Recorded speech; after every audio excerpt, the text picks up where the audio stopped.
귀한 강의 감사드립니다. 두 번째 강의는 신앙, 예술, 그리고 참여, 크리스천 예술가의 소명이라는 주제로 라영환 교수님께서 강의해 주시겠습니다. 라영환 교수님은 유니버시티 오브 캠브리지에서 박사학위를 받으셨고 총신대학교 교수님으로 계십니다. 한국 기독교 미술인 협회 이론분과위원장으로 계십니다.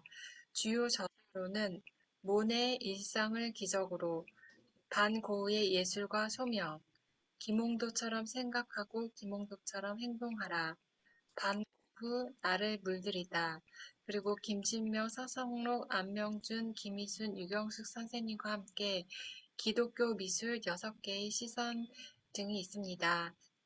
교수님께서 강의를 시작해 주시겠습니다. 안녕하세요. 라이언입니다. 이번 포럼의 주제가 그 예술에서의 사회적 책임입니다. 그러니까 예술과 사회적 책임 사이에는 신 교수님께서 말씀하신 것처럼 연관성이 분명히 있습니다. 근데 그것은 뭐 사실은 우리 신앙뿐만 아니라 일반 예술의 영역에서도 마찬가지인 것 같아요. 프랑스 혁명기를 예를 들면 정치적인 상황에 따라서 작가가 그림을 통해서 자기의 정치적인 견해를 표현하고자 했습니다.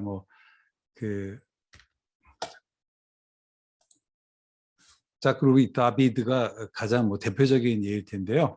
한때 자코뱅의 열렬한 지지자였던 다비드가 후에 나폴레옹에게 궁정화가가 돼서 나폴레옹을 미워하는 그런 그림을 그립니다. 특별히 이 다비드와 폴 드라로시가 이제 그렸던 알프스를 넘는 나폴레옹이라는 이 두 그림은 화가의 정치적인 견해에 따라서 그림이 어떻게 달라질 수 있는가를 잘 보여줍니다. 특별히 그 20세기에 들어오면서 예술의 정치화 또 어떤 그 정치적인 어떤 역량들에 대한 그 어떤 주목들이 좀 되었던 것 같아요. 발터 베냐민과 같은 경우에는 특별히 예술의 사회적인 기능에 주목을 했고요. 저는 그 예술의 사회적인 기능을 가장 잘 활용한 사람이 누굴까라고 하면 저는 스탈린인 것 같아요. 스탈린은 자기의 이미지를 대중에게 잘 활용할 수 있는 어떤 효과적인 홍보 수단이 될 수 있음을 알았고요. 그리고 모든 예술 활동이 국가의 통제에 이루어졌고 또 스탈린을 그 홍보하는 데 사용되었습니다. 여기 이제 그 보시면은 이제 스탈린이 어린아이를 이렇게 안고 있는 그 모습이 나오는데 빛난다 스탈린의 총애가 미래의 우리 아이들이여 이렇게 돼 있기도 하고요. 또 그 옆에 있는 포스터를 보면 감사합니다. 사랑하는 스탈린께 행복한 어린 시절을 주셔서라고 해서 이게 자기의 체제를 호소하는 거죠. 그러니까 사실 그 스탈린 통치 시기의 모든 예술 활동들은 국가의 통제 하에서 이루어졌고 또 스탈린을 홍보하는 데 사용되어졌습니다. 특별히 스탈린의 초상화 같은 것들이 그 어떤 그 뭐라 그럴까요? 그 어떤 그 당시 체제의 어떤 정당성을 선전하는 효과적인 수단이 됐는데요. 여기 여러분 보시는 포스터를 보시면 이 포스터 보면 비행기 맨 위에 있는 게 이제 레닌, 그 다음에 밑에 이제 스탈린, 또 그 밑에 막심 고리키에서 이름들이 쭉 써 있고요. 거기에 이제 보면은 그 우리의 치대하는 위대한 스탈린이 건강하기를, 사회주의 조국이 건강하기를 이렇게 돼 있는 것들을 바라봅니다.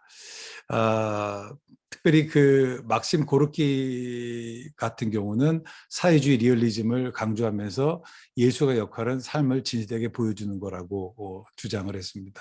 뭐 사실 우리나라도 5.18 민주화 운동 이후에 민중 예술이라는 개념이 등장을 하고요.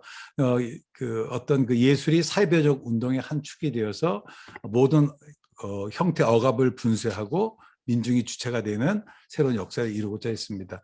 근데 이제 사실 그 예술에서의 사회적 책임을 논의할 때 고민되는 지점이 있어요. 그것은 바로 뭐냐면 소위 민중예술 또는 저항예술 또 이런 선전용의 예술과 크리스찬의 그 어떤 예술의 차이는 무엇일까라고 하는 겁니다. 예? 크리스찬 예술가가 사회에 참여해야 되는가? 하면 어떻게 해야 되는가? 결국 이것은 소명에 관한 부분이라고 봅니다. 그래서 이 시간에 제가 먼저 예술과 소명에 대해서 논의하고 그리고 신앙과 예술을 얘기하고 그리고 크리스찬 예술가의 책임을 좀 이야기를 하도록 하겠습니다. 그 저는 이제 소명이라는 큰 틀에서 보자면 크리스찬 예술가의 소명이나 다른 직종을 가진 크리스찬 소명이나 커다란 차이가 있을 수 없다라고 생각을 해요. 사실 그 차이가 있다면 그것은 재능의 차이이고 모든 크리스찬은 하나님부터 부름을 받았습니다. 그러니까 크리스찬 예술가들은 자신들의 그 미적 그 재능을 통해서 하나님의 부르심에 응답을 하는 것이고, 뭐 저 같은 학자들은 또 가르침과 저술을 통해서 그 부르심에 응답해가는 것이다라고 생각을 해요. 그러니까 사실은 뭐 예술의 사회적 참여나 학문의 사회적 참여나 뭐 그런 것들이 서로 다른 주제는 아니라고 하는 거죠. 저는 특별히 소명을 생각할 때 그런 생각을 한번 해보게 됩니다. 그러니까 재능이 소명의 출발점은 되지만 재능이 소명은 아니다라고 하는, 어떤 재능이 소명의 결정적인 요소는 아니다라는 그런 생각을 한번 해보게 돼요. 저는 적은 재능이지만 하나님의 부르심이 있다면 그 소명을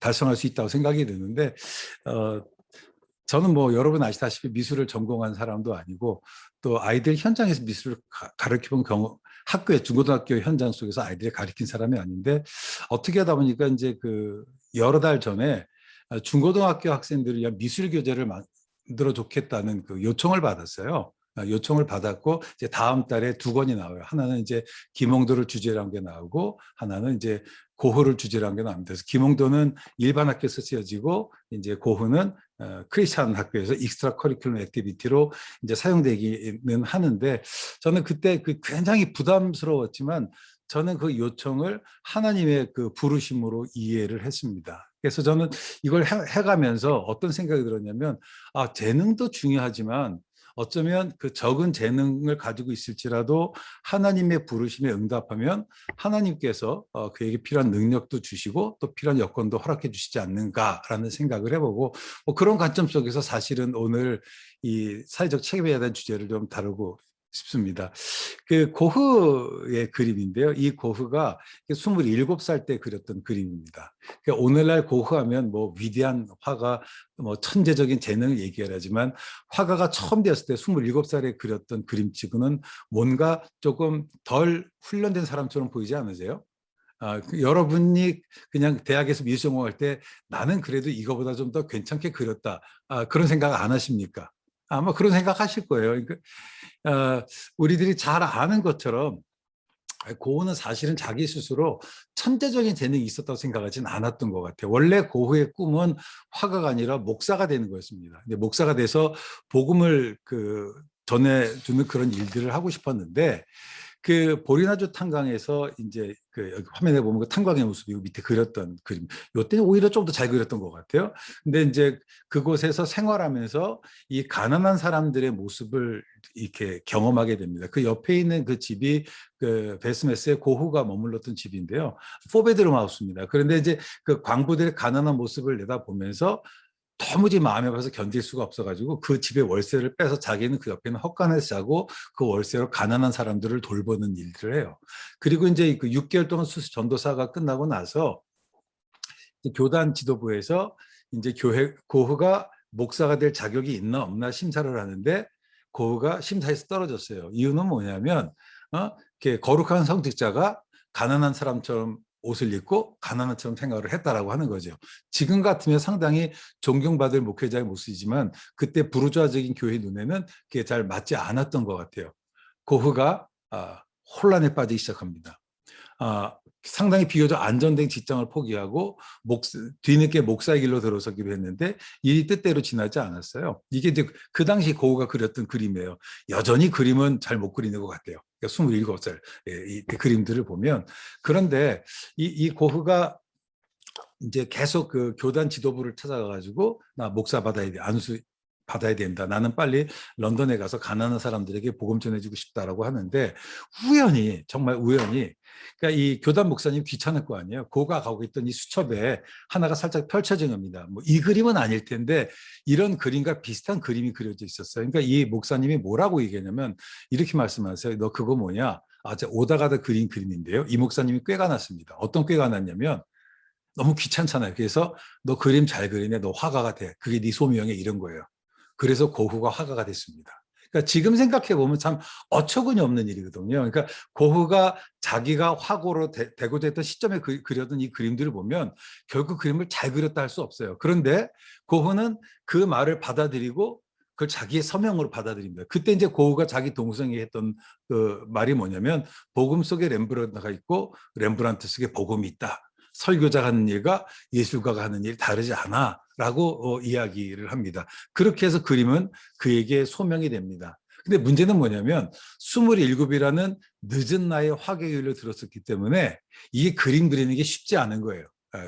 그래서 그 실제로 고흐의 편지를 보면 그가 얼마나 그림 그리기에 몰두했는지를 보는 몇 가지 내용들이 있습니다. 제가 잠깐 소개를 하면 나는 종종 늦은 밤까지 그림을 그려 어떤 사물을 볼 때 떠오르는 생각들의 분명한 형태를 부여하고 이런저런 기억들을 붙잡아두기 위해서지. 또 다른 날은 요즘 나는 무척 고된 작업을 하고 있어. 지금도 아침부터 저녁까지 쉬지 않고 그림을 그리고 있어. 또 다른 날은 무언가를 하지 않고 지나간 날은 단 하루도 없어. 계속 단련하여 숙달에 이르는 중이니 발전하지 않을 수 없겠지. 대생이나 습작 하나하나가 앞으로 나가는 한 걸음 한 걸음을 의미해. 삶이 어떻게 전개됐는지 나는 거기서 무엇인가를 발견할 것이고 또 그것에 최선을 다하겠지. 1881년에 그 화가가 되기로 결심한 지 1년이 지난 다음에 썼던 편지를 보면 이런 내용이 있습니다. 지난 며칠 동안 긍정적인 변화가 있다는 것을 내가 알아줬으면 좋겠어. 12점의 대생을 완성했는데 전보다 더 좋아진 느낌이야. 쭉 나가다가 이제 맨 밑에 그런 내용이 나죠. 그러면 굉장한 노력이 필요하겠지. 선 하나라도 그리지 않는 날은 하루도 없다고 가바로니가 말한 것처럼. 그거를 보시면 자기가 화가가 됐을 때 재능이 좋지는 않았어요. 하지만 그 부족한 재능이지만 하나님의 부르심에 응답하기로 결심하고 단 하루도 선을 그리지 않는 날이 없을 정도로 노력했습니다. 일단 그림을 그리기 시작하면 밤을 새우는 것도 마다하지 않았고요. 그림을 그리느라 식사를 거르는 일도 많았습니다. 내가 해야 될 일은 분명해. 그것은 그림을 그리기 최선을 다하는 것이야 말 속에서 우리는 그거 얼마나 열정적으로 화가가 되기를 원했는지 또 그것을 이루기 위해서 얼마나 열심히 매진했는가를 봅니다. 저는 이제 뭐 고흐를 또 오랫동안 또 연구를 하고 또 고흐의 작품들을 보면서 사실 훗날 고흐가 위대한 화가가 되었던 것은 그의 재능보다는 노력이었습니다. 그리고 그 노력이라고 하는 건 뭐냐면 화가로의 하나님의 부르심에 대한 그의 응답의 표현이었다라고 생각합니다. 반 고흐는 우리에게 최선을 다하는 살펴고 후회가 없음을 또 노력이 부르심에 응답하게 한다는 사실을 보여줍니다. 그러니까 재능이 소명의 출발점이 될 수는 있습니다. 하지만 그 소명이 결정적인 요소는 아닌 것 같아요. 사람마다 그림을 그리는 재능이 달라요. 그러면 그림 그린 재능이 많은 사람은 그 소명을 감당할 수 있고 적은 재능 소명을 감당할 수 없느냐? 전 그렇지 않다고 봅니다. 적은 재능으로도 소명을 감당할 수 있습니다. 그러니까 부르심에 대한 응답으로서 최선을 다하면 우리가 반고에서 보는 것처럼 훗날 사람들에게 감동을 주는 그런 작가가 될 수 있어요. 그래서 그런 면에서는 우리의 소명을 재능으로 제한해서는 안 된다고 보고요. 재능도 중요하지만 그 하나님의 부르심에 응답해가는 과정도 중요합니다. 그러니까 고흐에게서 보는 것처럼 하나님의 부르심을 때때로 실패를 통해서 올 수도 있습니다. 때때로 내가 원하지 않은 방법을 또 원하지 않는 시점에 올 수 있는 겁니다. 요한복음 21장 18절 말씀 보면 내가 젊었으면 스스로 띠띠고 원하는 곳으로 다녔거니와 늙어서는 내 팔을 벌리리니 남이 내게 띠를 떼우고 원하지 않은 곳으로 데려가리라 라고 이야기를 한 거죠. 그런 면에서는 우리가 좀 더 영적으로 좀 민감해야 되겠다라는 생각이 들고 그런 해봅니다. 자, 그런 맥락 속에 이제 신앙과 예술에 대한 얘기들을 좀 해보도록 하겠습니다. 자, 기독교 신앙과 예술은 어떤 관계가 있을까? 뭐 크리스찬 미술가라면 누구나 다 한 번쯤 던져봤을 질문인데요. 하지만 이런 질문은 크리스찬 예술가에만 국한된 건 아닌 것 같아요. 크리스찬과 과학은 무슨 상관인가? 크리스찬과 주식은 무슨 상관이 있는가? 뭐 이런 다양한 질문들이 나올 수 있는 거죠.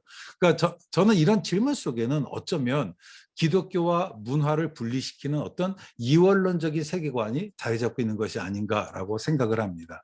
그러니까 사실은 문화에 대한 이런 분리적인 태도는 종교개혁의 전통이 아니에요. 로마서 11장 36절 말씀 보면 만물이 주에게서 나오고 주로 말미암고 주에게로 돌아갑니다. 그러니까 모든 것이 하나님부터 나왔다는 그 하나님의 주권에 대한 분명히 있어야 되고, 모든 것이 하나님으로부터 나오고 하나님으로 말미암았다면 그 모든 것들이 하나님의 것이라는 인식을 가지고 있어야 된다라고 생각합니다. 그러니까 한국 교회는 특별히 그 세대주의적 전천년설의 영향을 많이 받았어요. 그래서 거룩한 것과 거룩한 것을 구분하는 이런 이원론적인 세계관에 사로잡혀 있고요. 우리도 뭐 영적인 사람 얘기를 하잖아요. 저도 옛날에 그런 얘기가 들었어요. 넌 영적인 목사가 된다. 그럼 어떤 게 영적인 목사일까? 어떤 게 영적인 사람일까? 종교개혁은 거룩한 것과 거룩하지 않은 것을 분리하는 중세 이원론적인 세계관을 거부하고 모든 것이 거룩한 곳이라고 보았습니다. 여기서 이제 직업적 소명설과 만인 제사장설이 출발을 하는데요. 그런 면에서는 문화를 세속적인 영역으로 간주해서는 안 되고, 사실은 문화 자체가 영적인 영역이고 우리 영적이라고 하는 거죠. 그래서 그리스도에서 우리의 사명은 뭐냐? 모든 곳 속에서 그리스도의 주권을 선포하는 일이고, 그렇게 해서는 세상 일반 영역 속에 들어가야 된다고 하는 겁니다. 그래서 크리스천 예술가가 우리가 세상에 들어가는 몸이 뭐냐? 그거는 예술적 재능이다라고 생각합니다. 그러니까 우리는 세상을 떠나서 살지 않습니다. 이 세상 속에서 다른 사람과 같은 옷을 입고 같은 음식을 먹습니다. 하지만 우리 크리스찬들은 이 세상에 살되 세상에 속하지 않는 하나님 나라의 가치들을 이 세상에 드러내며 살아가는 건데요. 만약에 우리가 크리스찬 예술이 아까 신 교수님께서 말씀하셨던 것처럼 우리만의 계토에 머물러 있다면 세상은 우리의 부재에서 썩어가게 될 것이고 진리를 경험하지 못하게 될 것입니다. 저는 크리스천 예술가들은 뭘까라고 하면 그 예술적 행위를 통해서 그 하나님을 예배한다라고 보고요. 아까 신 교수님 말씀하셨지만 사람이 제일 되는 목적이 뭐냐? 하나님을 영원하게 하고 영원토록 그를 즐거워하는 것이다. 하나님을 영원하게 한다는 건 뭐냐면 하나님께서 지으신 그 목적대로 기능을 잘 감당하는 게 하나님의 목적이고, 예술가가 예술적 작업을 잘 감당하는 것이 저는 곧 하나님을 영원하게 하는 것이며 동시에 예배라고 생각을 합니다. 그러니까 우리가 예술적 행위를 통해서 하나님을 예배하는 것이 이콘과 같이 성상 숭배로 가자는 말은 아닙니다. 그러니까 예술적 작업의 결과가 아니라 예술적 행위 자체가 예배가 됨을 우리가 이해를 해야만 해요. 제가 전에 연대에서 예배 예술학을 한 1년 정도 가르친 적이 있어요. 대학원에서. 그때 제가 그런 얘기를 했습니다. 그러니까 예술이 예배가 아니라 예술적 작업이 예배가 되는 것이다 라고 얘기를 했습니다. 그러니까 우리가 예술을 통해서 하나님을 경험하는 것이 아니라 예술을 통해서 하나님에 대한 우리의 경험을 표현하는 것입니다. 종교개혁자들이 삶의 현장을 예배의 현장이 되기로 갈망했던 것처럼 이 경험을 표현하는 과정이 예배가 될 수가 있어요. 그런 면에서는 어떤 예술을 그 신앙에 덧씌워서는 안 되고, 신앙을 그 예술로 표현해야 된다라고 봅니다. 그 루어를 좀 얘기를 좀 해볼게요. 그러니까 예술과 종교가 서로 다른 길을 가던 시기에 루어는 특히 종교적인 그림을 그렸습니다. 루어는 우리가 뭐 많이 하는 것처럼 사회에서 소외된 사람들을 주로 화폭에 담았습니다. 루어의 연작 시리즈 미제렐의 주제는 고통과 구원입니다. 루어는 전쟁의 그 참화를 묘사하는 판화를 통해서 마치 우리가 하는 것처럼 그 하나님께로 더 가까이 갑니다. 고통 가운데 계신 주님. 그 고통 가운데 그 계시는 그 하나님, 예수 그리스도께서 고통 가운데 현존하고 계심을 보여주고 싶었습니다. 그리고 루어는 사실은 신학자가 아니라 예술가입니다. 하지만 그는 자기의 작품을 통해서 자기가 직면했던 문제를 자기가 갖고 있는 어떤 그 종교적인 어떤 자기의 신학적인 관점으로 대답을 주고자 했습니다. 루어는 고통의 현실을 어떤 관찰자의 입장에서 아니라 고통의 현실을 경험한 사람으로서 그 아픔을 묘사하고자 했습니다. 여러분 보시는 그 화면에 그 부상당한 광대를 보면 광대가 부상당한 광대를 지금 부축해 갖고 있습니다. 여러분, 이 광대라고 하는 게 뭘까요? 광대는 특이한 복장 또 익살스러운 표정으로 보는 사람들에게 웃음을 자아내는 사람들인데, 루오의 작품에서 광대는 익살스러운 모습이 아니라 어떤 컴패션, 긍휼 또 연민을 나타내는 자로 묘사하고 있습니다. 그러니까 광대는 뭐냐? 루어의 자화상이자 동시에 고통받고 있는 세상을 구원하기 위해서 친히 십자가 고통을 받으셨던 예수 그리스도였습니다. 루어는 승리의 그리스도가 아니라 고통받고 멸시받는 그리스도에게서 고통받는 시대에 대한 해답을 찾았습니다. 예수께서는 고통 가운데 고통받는 자와 함께 하시면서 아픈 자를 치유하시고 회복하셨습니다. 히브리서 4장 14절 16절 말씀 보면, 그러므로 우리에게 큰 대제사장이 계시니 승천하시니 곧 하나님의 아들이시라. 우리가 믿는 도리를 굳게 잡을지어다. 우리에게는 대제사장은 우리의 연약함을 동정하지 못하실 리가 아니요 모든 일에 우리와 똑같이 시험 받으시되 죄는 없으리라. 이게 예전 성경은 최후를 함께 느낀다는 말인데요. 그럼 우리는 긍휼하심을 받고 때를 따라 돕는 은혜를 얻기 위하여 은혜의 보좌 앞에 담대히 나갈 것이다.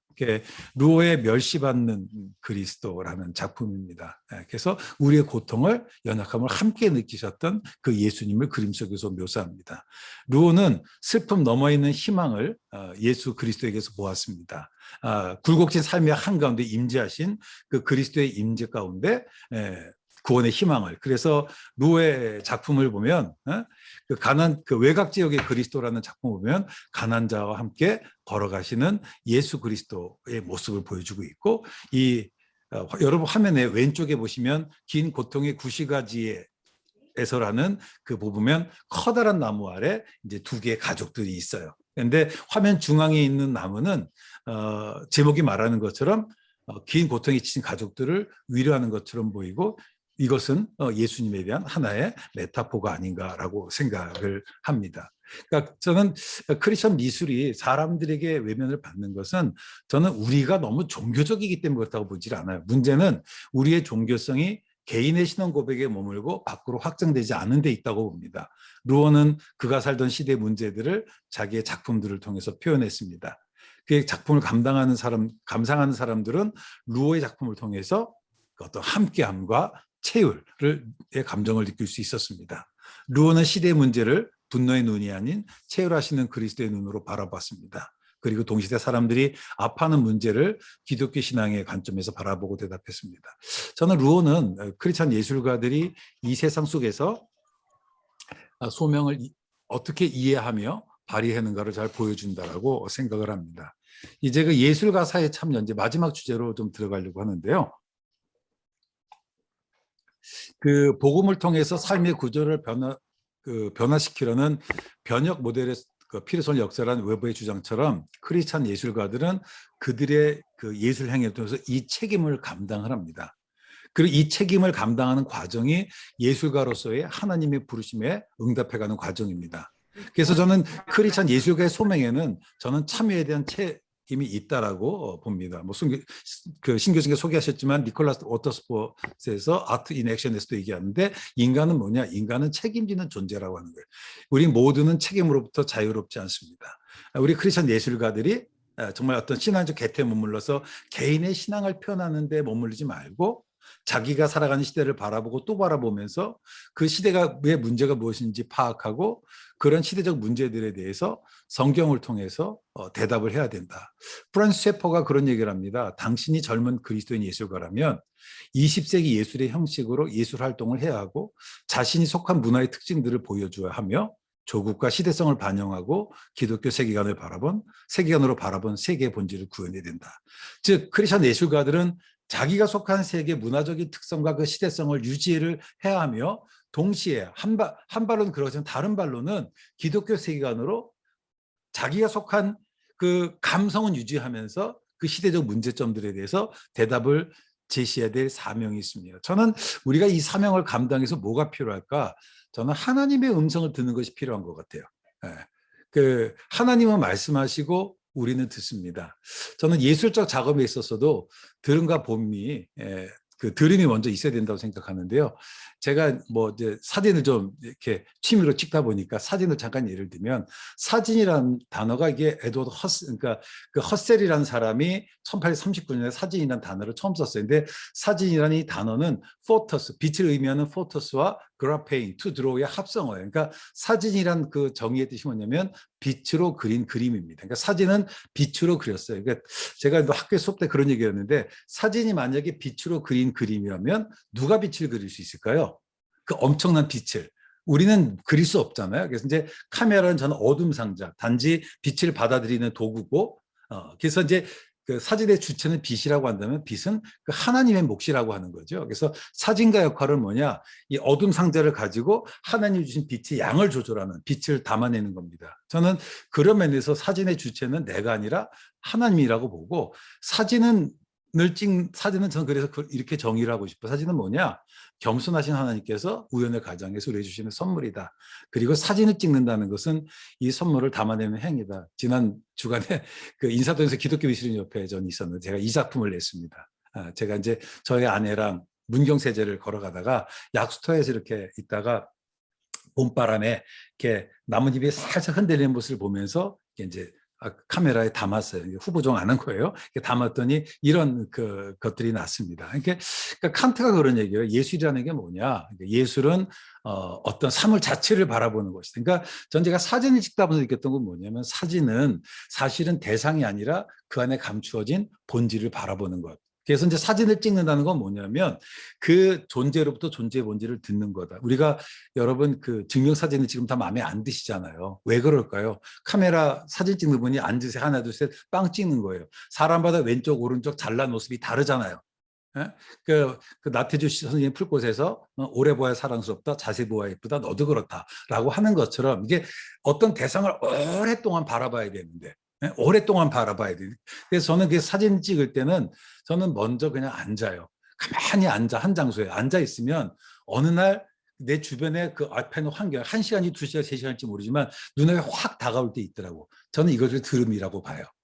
저는 그래서 사진 찍을 때 이 묵상이 전 중요하다고 보는데 저는 이런 거죠. 우리가 대상을 경험하기 위해서 내가 보통 가면 아주 이쁜 곳인데 사진을 찍잖아요. 내가 찍는 게 아니라 먼저 들어야 된다는 거죠. 저는 예술적 작업에 있어서도 이 들음이라고 하는 것이 전 굉장히 중요하다고 보는 거예요.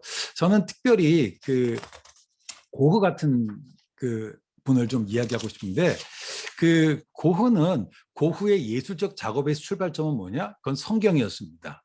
그 고흐의 영감의 원천은 성경이었어요. 20대 초반 런던과 파리에서 소명을 찾기 위해서 몸부림칠 때에 그리고 화가로서의 길을 걸어갈 때도 성경은 언제나 그의 곁에 있었습니다. 고흐의 글을 잠깐 소개할게요. 내가 얼마나 성령에 이끌리고 있는지 너는 잘 알지 못할 거야. 나는 매일 성경을 읽어. 성경 말씀을 내 마음속에 새기고 주의 말씀은 내 발의 등이요 내 길에 빛이다라는 말씀에 비추어 내 삶을 이해하려고 해. 그는 매일 성경을 읽었습니다. 또 그의 치월, 또 동생 빌리민에게 보낸 편지 보면 나는 요즘 내가 다른 사람보다 성경을 더 꼼꼼히 읽는 것을 다행스럽게 여겨. 이 글을 인용했던 어떤 분이 그러더라고요. 초기가 아니냐고. 근데 그분이 88년에 말기에도 그런 말을 썼어요. 베르나르에게 이제 편지를 쓰면서 당신이 성경 읽는다는 말을 들었다.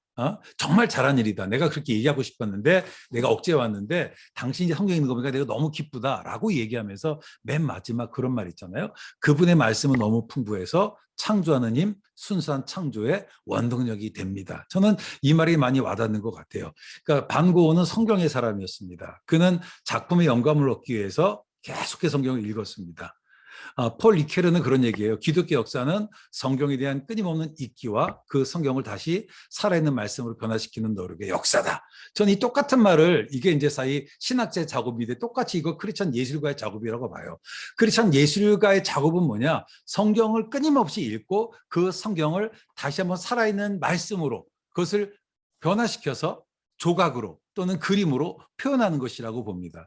오이석 선생님께서 그 로고시즘 책을 썼잖아요. 그 책에 그런 내용이 나더라고요. 크리스천 예술과 예술적 작업은 뭐냐? 말씀의 눈으로 세상을 또 대상을 관찰하는 데서 출발하는 것이다. 그러면서 그분이 그 젊은 시절과 나중을 비교해 보면서 말씀에 대해서 내 생각이 바뀌어되고 변화된 눈으로 세상을 바라보았다. 제가 그분의 글을 잠깐 인용하겠습니다.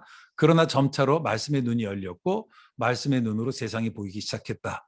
먼저 인간이 눈에 들어왔고 흙과 물의 테라코타 조형을 통해 인간의 창조와 심판, 연약한 체질과 연단, 종아의 얘기를 담아보았다. 그리고 말씀을 따라 나선 지구촌 답사 현장에서 극심한 어려움 가운데 던져진 사람들의 실존적 상황에 눈을 뜨게 되었다.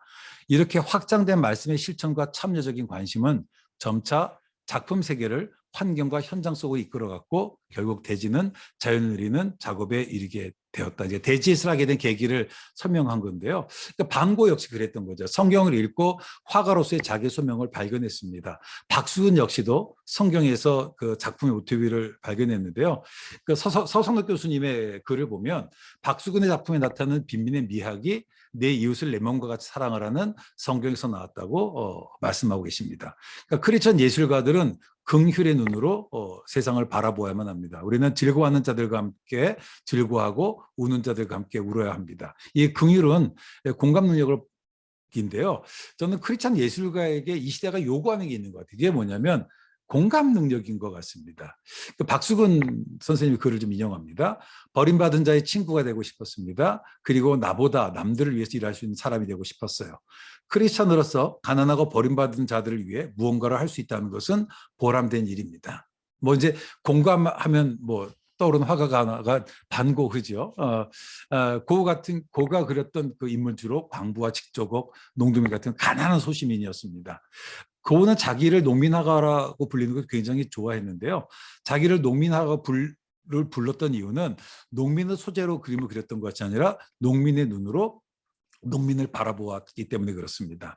그는 그렇게 얘기합니다. 농부를 그릴 때는 농부 중 한 사람이 돼서 그들처럼 느끼고 생각하며 그려야 해.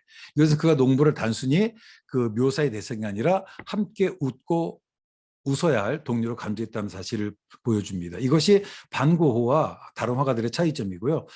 반고흐도 루오처럼 고통의 현실을 관찰자가 아니라 고통의 현존을 경험하는 사람으로서 그 아픔을 묘사하고자 했습니다. 고는 단지 사람들의 눈에 좋은 그림이 아니라 사람들의 마음에 울림을 주는 그런 그림을 그리고자 했습니다. 그에게 그림은 모든 현대예술처럼 자기를 드러내거나 감정을 표현하거나 재능을 드러내는 것이 아니라 하나님의 마음을 담아내는 것이었다. 그가 사실은 가난한 삶을 그 사람을 주목하게 된 것은 삶의 여정과 밀접한 관계가 있습니다. 고흐는 그 21살 때 런던 구필하랑에서 일을 하면서 비교적 안정된 삶을 살아가고 있었고요. 뭐 그 당시 일반 노동자의 3배 월급을 받고 있었으니까 괜찮게 살았습니다. 그런데 출근길에 있는 런던 뉴스나 그래픽이나 이런 잡지에 이런 모습들을 보면서 가난한 사람들의 모습을 보기 시작해요. 이런 가난한 사람들의 보기 시작하면서 이제 그 런던의 어떤 그 빠르게 산업화의 이면에 감춰졌던 사회적 불평등과 같은 문제들을 직시하게 됩니다. 그리고 램스게이트와 아이롤스에서 가난한 사람들과 현실을 목격하면서 가난한 사람들에게 복음을 전하는 것이 자기의 소명임을 발견합니다. 화가가 되기 전까지 그리고 화가가 됐어도 그의 눈길을 사로잡았던 것은 가난한 사람이었습니다. 그러니까 결국은 뭐냐면 반고흐의 재능 또 이게 하나님의 부르심이기도 하지만 사실 그가 다했던 상황도 하나님의 부르심이라는 거죠. 뭐 그냥 저는 좀 빨리 마무리하겠습니다. 데오도로 프레스콧이 그런 얘기예요. 크리스천 미술 작품은 성경적 주제와 이야기를 명백히 들어야 되는 건 맞아요. 동시에 성경적 세계관을 담고 있어야 된다. 제가 볼 때 첫 번째 작품은 우리 아트미션 회원들이 잘하고 있는 것 같아요. 근데 두 번째 대해서는 조금 그 생각을 해볼 점이 있다. 그래서 아마 어쩌면 이 주제를 다룬 것이 아닌가라고 생각합니다. 고백으로서 예술도 중요한 의미가 있습니다. 그러나 그 고백은 개인의 고백을 넘어선 시대의 고백으로 확장되어야만 합니다. 그러니까 크리스찬 예술가의 작품은 지금보다도 전 좀 더 철저하게 종교적이 된다. 그러니까 여기서 말하는 종교적은 이 주제에 관한 것이 아니라 어쩌면 이 소위 종교가 갖고 있었던 이 세상도 하나님의 영역이라는 이 세계관이 기초한 거라고 하는 거죠. 타락한 세상, 고통받고 신이 많은 세상을 향한 아버지의 마음을 담아야 됩니다. 그러면 진리는 보편적입니다. 종교적인 진리와 세속적인 진리가 다르지 않습니다. 종교적인 진리가 세속적인 진리가. 하지만 세속적인 진리가 종교적인 진리는 될 수 없어요. 왜냐하면 타락한 세상은 진리를 담지하고 있지 않기 때문에 그렇습니다. 그러니까 기독교 미술이 저는 기독교만을 대상으로 한다면 너무 제한적이지 않을까. 그래서 세상 속에서 세상 사람들에게 진리를 모르는 사람들에게 하나님 나라의 가치를 세상의 어떤 감성으로 세상의 어떤 언어로 좀 담아내야 된다라고 생각합니다. 기독교 세계관이라고 하는 것은 저는 그렇게 생각해요. 우리들의 세계관인데 남들이 좋아서 따라오는 그러나 그렇다고 해서 저는 크리스천 관람자를 소외시켜서는 안 된다고 보고요. 철저하게 우리의 관람자는 주목을 하지만 그러나 동시에 세상을 염두에 둬야 된다. 버스타드의 말처럼 크리스천 미술은 크리스천 관람자를 위해 제작이 되어야 합니다. 그런데 그것은 뭐냐면 하지만 동시에 세상 사람들에게 공감이 돼야 된다라고 하는 거죠. 예술은 문화를 건설하라고 하는 하나님께서 우리에게 주신 사명입니다. 예술은 타락의 산물이 아니라 창조의 결과입니다. 저는 예술이 구원의 수단이 될 수 없다라고 봐요. 그러나 그렇다고 해서 예술이 인간을 구속해 줄 수 없다는 그 말이 인간의 눈을 뜨게 할 수 없다는 말은 아닙니다. 예술은 사람들이 보지 못하는 것을 보게 해야 될 사명이 있습니다. 아마 이 부분에 대해서는 앞에서 워낙 신 교수님께 잘 말씀해 주셨기 때문에 저는 신 교수님의 글이 아마 읽으시면 많은 도움이 될 거라고 봐요. 예술의 목적은 저는 사회나 개인을 개선하는 데 있지 않다고 봐요. 또 예술은 사람을 쇠뇌시키게 존재하는 것도 아닙니다. 예술은 프로파간다가 아니라 예술은 뭐냐? 부르심에 대한 응답입니다. 그리고 저는 예술은 예배입니다. 저는 그 예술적 작업으로 예배로서 예술 작업들을 이해하고 살아간다면 어떤 이번 주제에 대한 문제들에 대한 대답이 되지 않을까라고 생각합니다. 네, 감사합니다.